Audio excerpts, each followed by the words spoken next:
24 of the game's most accomplished champions and emerging superstars joining together as the best of the best from the United States take on the top international players outside of Europe.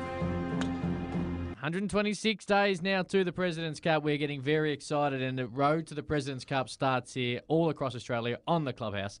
And as always, Marco, a very special guest, Matt Kaminsky, is in to talk all about the latest developments because it changes each and every week as we head towards what's going to be a massive event. Welcome, Matt. Welcome, Thanks, Matt. Thanks again for coming in. Let's go through the numbers here, actually. Let's see who's on the list as it stands in top 10 for both teams. All right, so we'll talk about the internationals first. Yeah, let's do that. Looking right now, Jason Day from Australia is sitting at number one. Number one, nice. Number two, Charles Schwartzel. Yep. Masters champion. KJ Choi sitting at number 3. Right. Adam Scott, Australian, sitting at number 4. Nice partner for Jason Day there as it stands. 2 Queenslanders. Absolutely. Retief Goosen, Ernie Els are 5 and 6. You'd reckon they're just beautiful to play with each other, those two. Absolutely. Another South Korean, Kyung Tae Kim, sitting at number 7. Right. And then 8 is Louis Oosthuizen and Tim Clark at number 10. Where's Wai Yang? Is he around there somewhere? Wai Yang is number 9. Wai Yang's number 9. So 3 Koreans. 8, 9, 10. Yep. 3 South Africans. 5 South Africans. 5 South Africans. And 2 Australians. 2 Australians. So currently in the top 10. Yeah. As it sits at the moment, you'd think Greg Norman, Ogilvy and Badley, they'd be my picks. 2 boys from Melbourne, 2 boys who understand Royal Melbourne's greens and certainly Melbourne's weather. And don't forget Allenby too, because he's sitting at 11, I guess. So he's right there also. So look, that's going to be interesting to see who Greg Norman picks. But let's go through the American team because this literally is changing on a weekly basis. Absolutely. I mean, we're Nick Watney. Nick Watney just winning last week, jumped up to number 3 in the standings. So actually number 2 in the standings. Sorry. So he's home. Yep. He's home. He's playing. Yep. So Steve Stricker, Phil Mickelson. Yep. Stricker's playing this week at. Stricker's playing this week at John Deere. They're defending, right. 2-time defending champions. So shot some low scores. We might talk about that in a tick. So actually, it's Matt Kuchar's number 1. Yep. Nick Watney's number 2. Yep. Steve Stricker's number 3.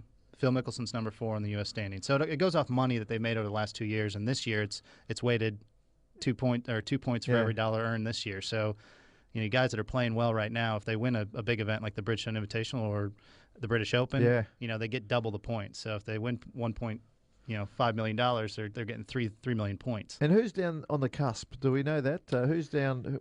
Who's in the team right now? Who's a chance of getting in for the Americans? We got Dustin Johnson that's sitting at he's at 6. Bubba Watson's at 5. Hunter Mahan's at 7. I'd love to see Hunter down here. Yeah, he'd be great. Golf. He'd be great. David Tom's at 8 with his second place, and then his win the following week after Players' Championship. What about Ricky Fowler? Ricky Fowler's sitting a little ways down there. He's about 21st on the list after he just missed him. He played in the final group last week, played really well those first 3 rounds, and then had a rough go on Sunday. So he's been down here before and performed well in Australia. He came down and played in the Master of the Amateurs a couple of years ago. Yarra with greens, very similar. Yeah, he played against Jason Day. Was it? Or no, he didn't. He lost to somebody else. I can't remember who that was. No, I've forgotten who he lost to as well. But he played really well. He finished second in the playoff or something like that. So it'd be great to see him down here. And he played so well in the Ryder Cup last year. He was PGA Tour Rookie of the Year a year ago. So hopefully he starts playing. I mean, it's good to see those first 3 rounds and coming in. But how about Davis Love this week mentioning that he wants to get on the President's Cup team? I think that is unreal to hear that from captain next year for the Ryder Cup, and Captain I know America. He's great. He's great friends with Freddie. They played in so many World Cups together, and they played in President's Cups together, and Davis was a mainstay on the U.S. President's Cup team for a long time. So, looking at the standings, Matt.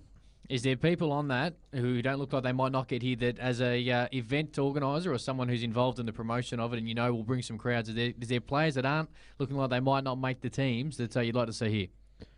Well, I think there's one that from the international side that was picked last time that I'd love to see make it in the top 10, and that's Ryo Ishikawa. He was picked by Greg last year. I mean, he's an unbelievable phenom from Japan, and I'd love to see him in there too. Yeah, we'd love to see him on the team, and I think it would drive a lot of awareness and people coming in to travel to Melbourne to come and see the event from Asia. So we'd love to see that from the Americans. I mean, I think the names are great. There's a lot of new faces that will be playing on the team, and I think either way the guys that they're going to pick outside the top 10 are going to be the guys that are going to help them win, and that's the main point for them. Just on Tiger Woods, we know he's going to miss the Open. Do you keep any sort of tabs on him, or are you speaking to anyone who's involved in Tiger Woods in the camp as to see his progress and how it's going towards President's Cup? Yeah, I think we talked about it last week. I mean, he keeps a lot of that stuff just to himself and his doctors and stuff. But what we know is what's out there in the media. So he doesn't know. He doesn't know. You're right. He literally doesn't know. I saw him interviewed last week by David Ferrety.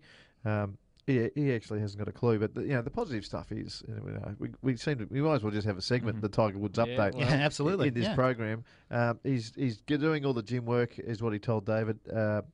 He's pushing his body just a little extra every single week. He still hasn't hit golf balls. He's been putting and chipping. That's about it. But he's learnt from last time. Yeah. So, look, there's no doubt he wants to come down. So I don't think he wants to come, and he doesn't. And I think when they asked him I think he was asked if his season's over with, he's not going to play. He goes, I can't imagine that I won't play this year. So, yeah, that's right. I think it's really positive.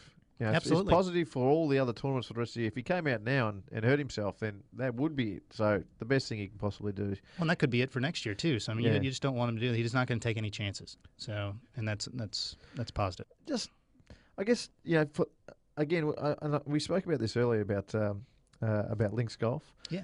And Cameron and I were speaking about this right off the top of the program. It's the British Isles. It's their time to shine. The Scottish Open and the British Open. We don't see true links golf. We see golf courses around that look like a links golf, when the cameras are on them. But it's not really links golf until it plays like links golf.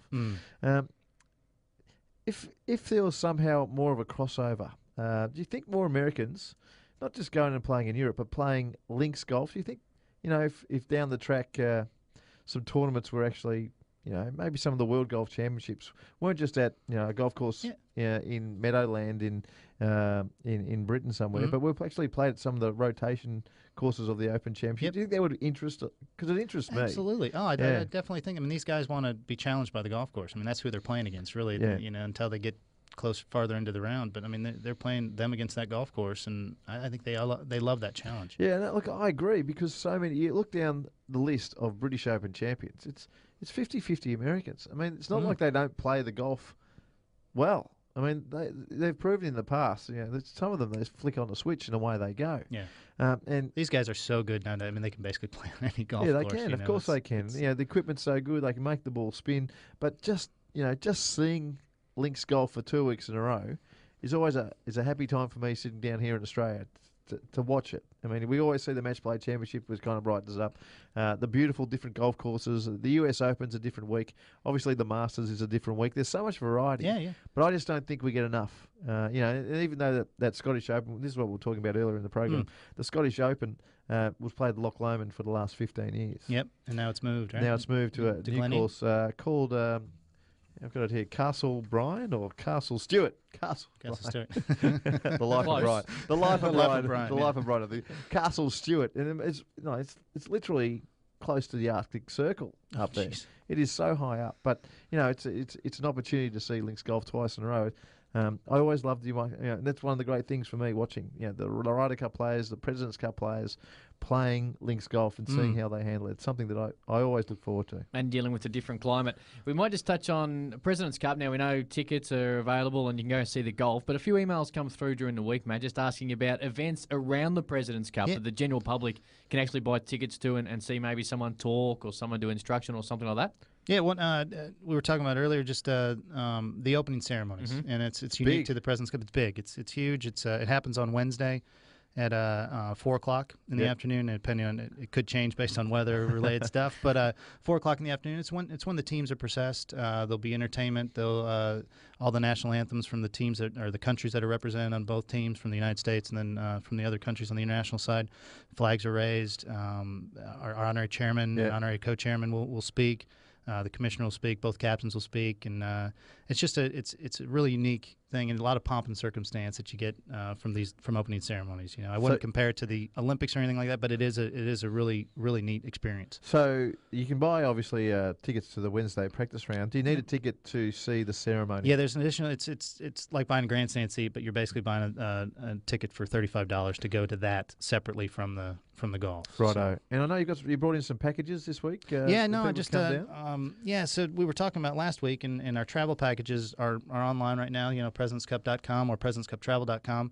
But there's a wider range of opportunities, and I think we start with 3-night, 2-day packages, and starting at $619 a person. So it's a pretty good thing, and it's travel down. It includes your It includes a souvenir pack. It includes transport to and from the golf course. Transport to and from the golf course. From your hotel, from a hub in the city. How much money? $600. $619 for a single fare.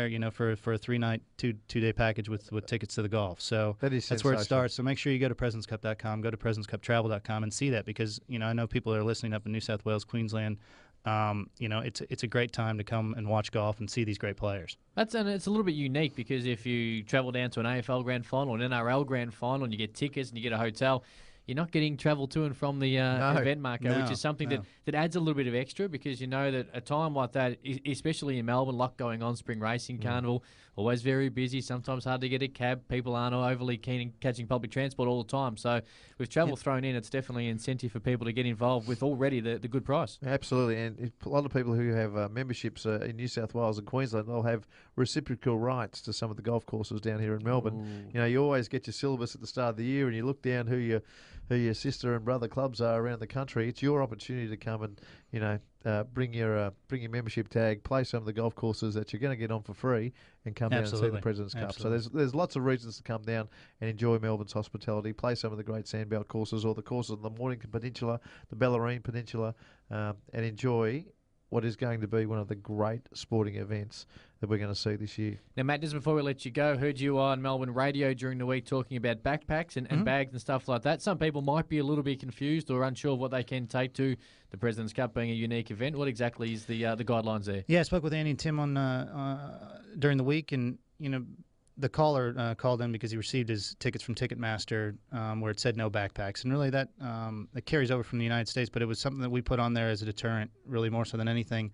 We're going to restrict the size of the bags that can come on site. So backpacks will be allowed, but it's a certain size, 40 centimeters by 30 by 20. So if you're planning on bringing a tent or anything in your backpack, don't even worry about it. And we've got strict guidelines. I mean, we're a different event than one that's been hosted. We could have, possible heads of state and dignitaries that are going to be at this event. And from a security standpoint, we need to make sure that we're taking every measure possible to secure both our players and the fans and make sure everybody's safe. So it's really a deterrent to make sure that everybody gets on there to check out the prohibited items that you cannot bring and the things that you're not allowed to bring on site, so you don't rock up to the gate and disappointed, and you have to, hey, sorry, you can't come in because you have that, or you're going to have to check it or take it back to your car. We don't want to inconvenience people that way. So, the concern from the caller was that, I've got kids, I'm going to bring them, but we don't want to discourage that at all. Bring your kids, but please just get on the website, go to presidentscup.com, check out the prohibited items, and make sure that you're ready when you show up. What are the days? Can you bring cameras onto the practice days? Absolutely. From Tuesday, Wednesday, you can bring cameras, but then Thursday through Sunday, you will not be able to. And then also one thing that we've changed and we've adopted from the States for years and years and years, we have not allowed cell phones on property, mobile devices or anything like that. And we've changed that this year. Silent. They have to be on silent, and you can't use your camera on your phones and stuff, but you're allowed to bring them on site throughout the whole week, and you'll be allowed to use them in designated areas throughout the property. So don't feel that you can't come. A lot of people say, I'm not going to come because I can't keep in touch. I can't talk to people. Well, you can. So, those phones are allowed. So. It's a little thing. You've thought of everything this year, man. And we're trying to. Well, it's going to be one of the greatest sporting events that this country's seen for a long period of time. As always, we appreciate your time, mate. Look forward to catching up with you again next week. All right, Cam. Thanks. Thanks, Mark. History will be made at Royal Melbourne. Don't miss your chance to be a part of it.